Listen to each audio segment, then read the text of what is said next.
Remember these days?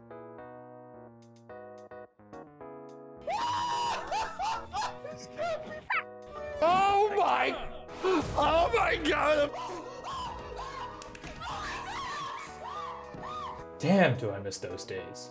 I miss the teasers and Easter eggs leading up to the reveal. I miss hanging with the squad thinking about who's gonna be next. And with Almighty Sakurai gone, they might never design a new character ever again. But I just can't stop thinking, what if? Gengar is easily my favorite Pokemon. In the show, he's always depicted as a silly prankster that's up to no good. So if he was in Smash, he'd probably be annoying as to play against. I'm talking poison, I'm talking sleep shenanigans, I'm talking the status condition that causes your inputs to be in reverse. We want to make it so your opponent would rather be playing against Duck Hunt by the end of the set. First off, I'm giving Gengar his OG ability from Gen 3, Levitate. I've never really understood why they changed it. He just shouldn't be getting hit by Earthquake. He'd clearly be floating. Levitate functions like Peach's float, but you can also control the float in all cardinal directions, similar to what Project Plus has done with Mewtwo and Ganon. Considering Gengar is a ghost, we gotta make his air movement pristine. As good as Ultimate Wario Air Drift, let's say. For all the other base stats, let's just say it's all pretty average. Mario-ish. But there is a unique characteristic about Gengar I want to highlight. To push that annoying factor further, I'm making Gengar's dash real low like Inkling's dash. Oh yeah, you already know. For Jab, we have Shadow Punch. Kinda a no-brainer choice to make Jab. I envision it having the usual 3-piece combo, as well as the multi-jab option. Similar to Falcon's Gentleman, plus rapid jabs and melee, but easier to execute. For dash attack, we have Phantom Force, which came out in Gen 6 for y'all old heads who don't know the move. Fairly standard dash attack, where Gengar jets forward like Bullet Bill. Good for a quick burst option, and KOs at higher percents. I liken it to Wario's dash attack in Ultimate. For forward tilt, we have Payback. As a kid, finding out Payback in Pokemon did double damage if you get hit first seemed like the coolest thing to me, so I definitely wanted to keep that feeling. If Gengar takes damage during the startup of the move, it'll do double the damage, and we'll let it tack on a little bit more hit stun just so you can get that juicier combo. And to make sure this situation happens a little bit more often, I'ma give the startup some heavy armor. Think Yoshi's double jump armor or DK grounded up B in Ultimate. Definitely your scrub killing anti-air. For up tilt, we have Sucker Punch. A standard looking up tilt, functioning similar to Mario's. Sucker Punch will hit first if your opponent is attacking you in the Pokemon games, so I'm giving it invincibility above the waist to make sure it beats out overlapping attacks from your opponent. Another broken ass anti-air for Gengar. For down tilt, we have Toxic. As you can expect from a move literally called Toxic, things are going to start getting really tilting from here. Toxic has low knockback and is super active, making it good for combos and hitting the ledge. But most importantly, it'll cause poison, making your opponent take passive damage just like in Pokemon. If you hit your opponent with this move when they're already poisoned, it'll pop the poison and add significantly more damage and hit stun, netting you pretty much any follow-up you want. It's a mechanic I just had to throw in as a fellow Aki enjoyer. For forward smash, we have Focus Blast. Gengar does a quick Kamehameha stance and shoots out a giant Ki Blast in front of him. It'll be your typical hard-hitting forward smash, similar to Mewtwo's. For up smash, we have Psychic. Relatively fast for an up smash, all of the energy is disjointed, and can easily reach people on side platforms. It'll kill fairly early, and it's a useful out-of-shield option. Think a faster Lucas up smash. For down smash, we have Hex, which came out in Generation 5.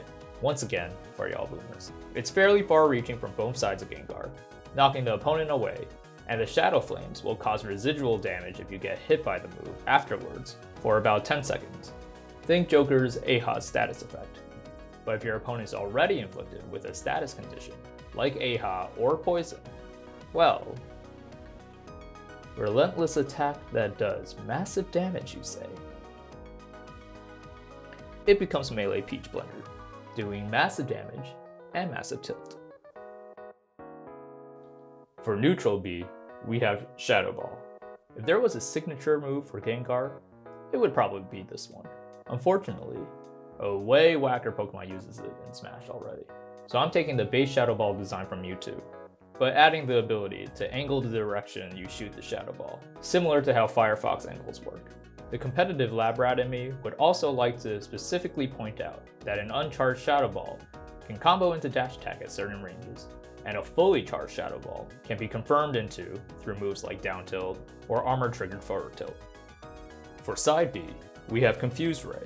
Once again, whack-ass Mewtwo already has side B confusion, so we can yoink it as a base. The opponent will be lifted up in the air, unable to move for a set period of time, and at high enough percents, you can combo into an up tilt or certain aerials if done in the air.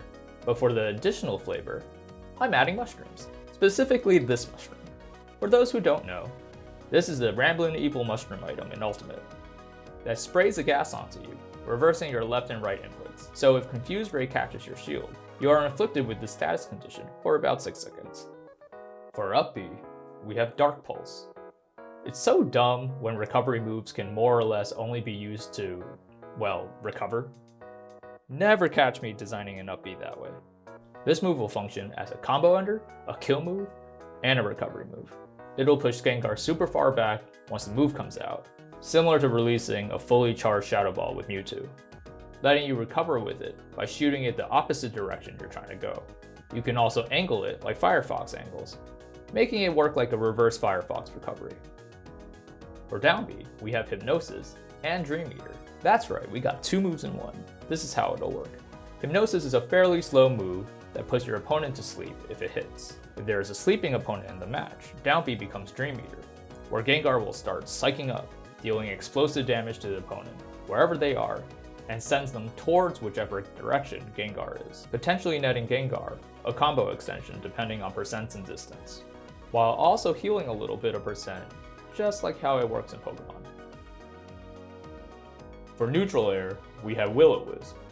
This will be your standard, covers the entire body kind of neutral air, similar to Palutena neutral air, Mewtwo neutral air, Pit neutral air. Y'all get the idea. I'm giving it 4 hits, and hitting the final hit will cause the residual damage status condition mentioned before, like Joker's Aiha. And I know what all y'all dirty tryhards are thinking. Yes, you can do drag down combos with this. However, you won't get the Aiha effect since the last hit won't come out, so pick your poison.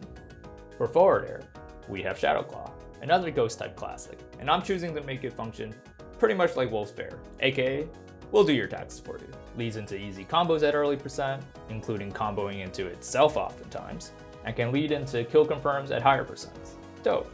Now Gengar is at least A tier, and brain dead to play. For up air, we have Lit. Such a gross looking move has got to be pretty nasty. Functionally, it works like any of your usual upward swiping up airs, like Ness and Wolf, but to pay homage to the source material, we'll make the hit stun of the move extra long to mimic paralysis, which in turn will make it a broken juggle tool. And now he's S tier. For down air, we have Sludge Bomb. Gengar shoots a sludge projectile down at the opponent at a similar trajectory to Mithra's Ray of Punishment. On hit, it'll send the opponent down a bit and poison the opponent. But if your opponent's already poisoned, the hit will do way more knockback downward, making it an extremely potent spike. And on shield, it'll leave Gengar extremely plus, letting Gengar take advantage of the situation to apply pressure or sneak in a grab. For back air, we have Poison Jab. Once again, more annoying as poison on hit, and it's fairly slow but a powerful kill move. The arc is reminiscent to King K. Rool's back air, where the final hit will help you style on some scrubs on ranked. And of course, if the opponent's already poisoned, the poison will pop, the spike will kill even earlier, and it'll do tons of damage, making it an extremely potent spike. For forward throw, we have Mean Look. This will be a fairly standard throw, where Gengar lifts the opponent up, stares right into their souls, and chucks them forward. For up throw, we have Nightshade. Gengar chucks your opponent up in the air and shoots shadow beams out of his eyes, netting you at least 1 additional aerial hit at low percents. And sorry to break it to my tryhards, but no, you can't SDI out of the Nightshade eye lasers. For down throw, we have Giga Impact. a multi-hitting down throw, similar to Puff down throw or Meta Knight down throw. And yes, you sweat lords. Let's make it so you can reaction tech chase. Uncertainty eyes. For back throw, we have foul play. It's a kill throw near the ledge if you're facing away from it, where Gengar flings the opponent behind him, like Dr. Mario back throw. And cause I don't think we've made Gengar annoying enough yet, let's add the Aiha effect on this one, just for extra salt. And for those 2 AM degenerate free-for-alls, we have Gengar's Final Smash, which will be Gengar turning into Gigantamax Gengar. Gengar gets big, sucks everyone in with his big ass mouth, and auto-kills them. Doesn't get more annoying than that. And last but most importantly, let's do a taunt for fun. I've saved this Pokemon move because it just seems so damn fitting. Scary Face. And since I'm a sucker for taunts that have a little bit of utility to them, if you do this taunt near a sleeping opponent, it'll cause the opponent to have a nightmare and start crying and screaming during the sleeping animation, like the little crybabies they are. And with that, I'll give you Gengar.